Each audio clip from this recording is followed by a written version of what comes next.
ওই যে দেখো, প্রভাত এলো তোমার দোরে। হ্যাঁ, বৃষ্টি ভেজা, একেবারে তাজা তাজা ভেজা ভেজা একটা সকাল। আর এই সকালে স্পেশাল একটা ব্রেকফাস্ট হবে না, সেটা কি ভাবা যায়? আমি জম্পেশ করে একটা ব্রেকফাস্ট বানিয়েছি। সেটা হচ্ছে এই তো মিনি মোগলাই।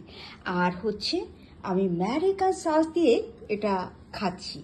জুসি জুসি একটা ভাব, সেই টেস্ট। আর এই বৃষ্টি ভেজা ক্ষণে এই দুধ চা ধোয়া ওঠা এই ডাবর হানি দিয়ে খাচ্ছি। এটা আমেরিকান হানি। সেই মজা করে আজকের ব্রেকফাস্টটা একেবারে, মানে কি বলবো, জমকালো একটা ব্রেকফাস্ট।